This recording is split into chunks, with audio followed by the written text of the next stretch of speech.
I'm Miss Sam, and I'm doing a series of videos on how to build your own vintage wardrobe. Video number 1 was showing you how to find your own vintage style, and we went through my personal collection and I showed you examples from all different time periods so that you could get a grasp on the iconic style of different ages and figure out what appealed to you. So we're going to assume that after having watched that first video, you know what your vintage style is and you are ready to get out there and start buying some of this great vintage clothes so that you can start wearing it. So this video, video number 2, is going to be all about what I think is one of the most important things about vintage clothing: measurements. Measurements are one of the very most important things because sizing, modern day sizing, is not the same as vintage sizing. So knowing your measurements, specifically bust, waist, and hip, is going to be your very best bet for getting vintage clothing. I know that maybe some of y'all live in an area where you can go to vintage clothing stores and actually try things on. I live in a small rural type area, and while I do find some vintage items at Goodwill, there's only one actual vintage store anywhere around that I know of. So I find a lot of things in flea markets, at farm auctions, or online. And I actually carry a little tiny pull-out tape measure in my purse with me all the time so that if I can't try something on, I know my measurements and I can zip it out, measure the dress, and know if it will fit me or not. So, question, how do you measure? And how do you measure accurately? So we're going to use Miss Lucy here as our example. And first we're going to do the bust. So the bust is going to be around, of course, the largest part of your bosom. And we're going to come up here. So Miss Lucy is, go down just a hair, Miss Lucy is my size. She is a 34. And do you notice I am not pulling this in as tight as I can. I'm doing it loosely so that you get an accurate measurement. So here is the bust measurement. The waist measurement is going to be at your natural waist, which is generally the thinnest part on your body, where your body nips in a little bit. And Miss Lucy is a 27. Then we're going to come down and we're going to do the hip. And Miss Lucy doesn't have very much booty at all.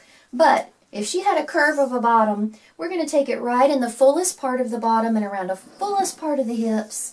And we're going to go around, and Miss Lucy is a 36.5. So Miss Lucy and I are almost identical sizing, which is great to have for a mannequin. So that is her sizing, and that is important to know. I suggest that you do your bust, waist, and hip measurement, write it down on a piece of paper, put it in your billfold, and carry it with you all the time, because you never know that wonderful moment when you walk around a corner and see something that you love and you can't try it on. You're going to have your measurements.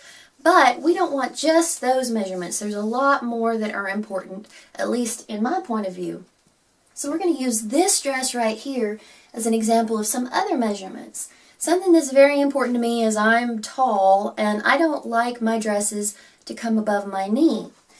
So usually if I see a dress online, I look at the measurement and hopefully they have a length, a full length measurement, and I look for 41 to 42 because that's going to tell me that it's going to go below my knee. However, this is a little dress that I love a lot, and if you want the length measurement, you're going to take it from about the middle of the shoulder and of course go all the way down to the bottom. And if you could see this is in between, just almost 40, not quite. Well, why do I like this dress anyway? This dress is made out of wool, and I know that I'm going to wear it with wool tights all through the winter, so it's not as big a deal to show my knees. It's just almost to the right length. However, if this was a summer dress, sadly I wouldn't have gotten it because I wouldn't have liked the length. So also keep in mind season and how you're going to wear it. So this is the full length. You're going to see some, I don't know if you can tell, there's a waist seam right here. You're going to see some of the sellers and they're going to say the length to the waist. And that's because if you like to wear things at a natural waist, or you like to wear things lower, or you like empire waist, you can put your measuring tape on your shoulder and draw it down and see where their waist measurement comes, so where it would hit on you. And that's very important for finding a flattering fit. Something that is really important for me. You notice that this dress has quarter-length sleeves. I wear a lot of quarter-length items, sweaters, suits, that kind of thing in the wintertime. Why?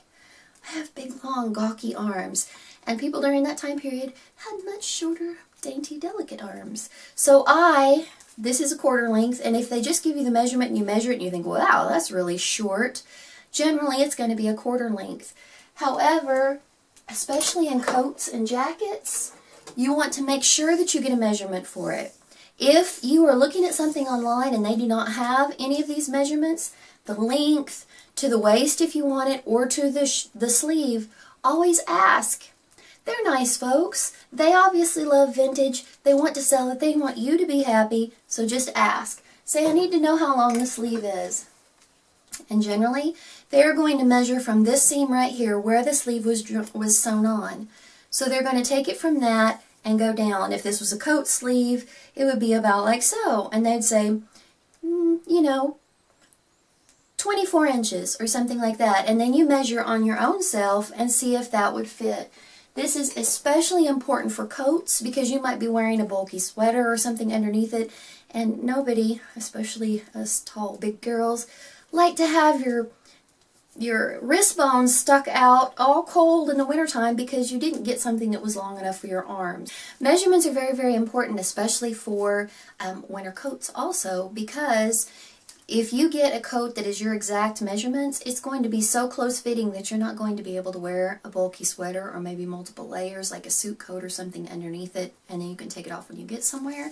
You need to add extra inches into a coat so that it can fit comfortably over the outfits that you put in it. Another thing is vintage sizing was not like our sizing today. Generally, if I see a vintage dress and it has a tag in it that says size 12, that's my size. Just very minutely right close to it. However, today's modern size 12 would swallow me. So don't go by the size that you see in vintage clothing unless you have figured out what your vintage size would be. Always follow measurements. Another tip is, if you enjoy wearing vintage suiting or close-fitting wool items in the wintertime, it's more able to get to your exact size. In fact, I have a vintage wool suit that is exactly my measurements, and it fits perfectly. It is tailored to me to a T. However, it's thick wool and it's lined, and when I put it on, it drapes nicely and fits nicely. I would not want to do the same thing with a cotton summer dress, because how awkward would it be to have a completely form-fitting summer dress and be all sticky and clingy. So you also need to think about, in terms of measurement, do you want it to be like this dress? This dress is actually large on me, especially in the bosom area, but I love it because it is happy and it is so comfortable and blousy and cool. So you need to think about how your measurements affect different seasons of clothing. And a very, very big warning. This is something that you may fall into, and I have bought vintage clothing both in person and online for years and years, and I've worn vintage clothing just about forever, and still I can fall into this trap. Say you find something and it's absolutely fantastic. It's just what you love. You're holding your breath and you measure it, and it is your perfect measurements, your perfect price. Everything is perfect. Stop. Okay, here's my warning. Before you splurge on this, look and see how you get into it. How does it fasten? What kind of opening does it have? So if you have a dress like this, nice long back zipper, that's great. Easy peasy. Here's a wiggle dress. And let me tell you, when I put this on, it is completely form-fitting. It is very wiggly. But it has this nice long back zip, and so it's very easy to get into. Zips right up, no problem. House dresses, zip up the front, tie in the back. Very easy. The tie helps to fit it a little bit closer, even though it's a bigger size. Great. However, I also have this dress here. Isn't that sweet? I love the color, I love the shape, I adore the little rhinestones. It was $5. My heart went boop, and I got it. Why did I get it for such a good price?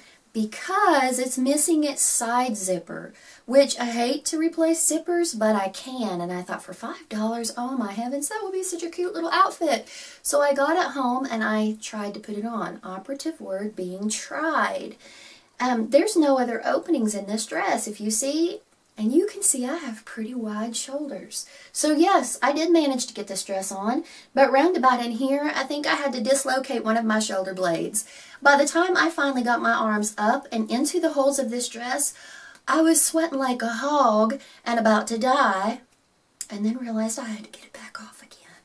So even if I do put a side zipper in this dress, because it is so closely fitted and the way that it has an opening, it will be excruciating for me to get on and off. So what I'm actually thinking about doing is sewing this side seam closed, opening the back seam, and putting a back zipper in. Doesn't that sound brilliant? So, word to the wise, if it opens to the side, make sure it's a little bit bigger than your measurements. Maybe check the hip to your shoulder width.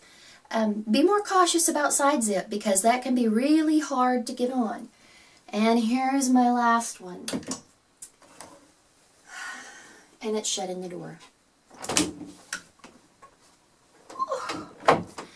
Okay, here is my little 1930s dress. Isn't she just a dream? I found this at Junk Ranch, and she's got lots of problems. She needs to be soaked. She needs to have some stabilizing in her fabric. She needs to have some holes done up. But I loved her anyway, and she was such a good price. I was like, I wonder if she could fit me. I measured, and she's my exact size, and I was just swooning. I was so happy. So I brought this little lady home. I had her lay down on my bed, and I thought, no, I will try her on. Do you see? There are no openings whatsoever. This dress is strictly to pull on over the head. Now look and see if you think my shoulders can fit in this at all. No, ma'am, they cannot. So, this is not a dress that I can wear despite the fact that it is exactly my measurements. Oh, such sadness. It is in very bad shape. It even has some tears in the fabric and some openings, so literally I am thinking about stabilizing the whole thing and then running a zipper down the back because this has stains and different things. It's not like a collectible type of garment that it would be a shame for me to alter. In fact, it would be better for me to alter it and be able to get enjoyment out of it than for it to just hang somewhere dusty and fusty like it has been all these years. But this is your other warning. Look and see if it has an opening, because if it doesn't, then you're going to have to be extremely more tiny than this measurement. I would have to be like a little waif to fit in this dress. But I love it so much. So even people who have been shopping for vintage for a very long time fall into pitfalls. Don't despair, because if you buy really good vintage clothing, you can always turn it around and resell it or have someone resell it for you. You can gift it to someone. It's not a loss. And the more that you do this, the better you're going to get at it. In fact, I probably have a 99.9% success rate of buying things sight unseen on the internet, but I make sure I know all the measurements and all the specifics that are important to me. And I think that's all I can think of about measurements and fit and sizing. So I hope this inspires you to go out, get on Etsy, get on eBay, look at some things that you like, and take a gander at the measurements and see what type of things you can find. Later we're going to talk about all different kinds of things, condition, repair, all different kinds of stuff. So I'm going to be doing more videos. If you didn't see my video number 1 on finding your vintage style, I would love for you to go back and look at that. I have a couple other videos. They're more about making biscuits and jelly and things that I do in my normal life. But what I would really love is for you to come and visit me on my blog. My blog is MissSamWearsDresses.blogspot.com, and that is a mouthful. But I share a vintage outfit every week on there, and lots of recipes, especially sweets, because that is what I love, and also just ramblings and goings on. And sugar, I would love to have you come and visit me there. So until I see you again, you have a lovely day. Bye.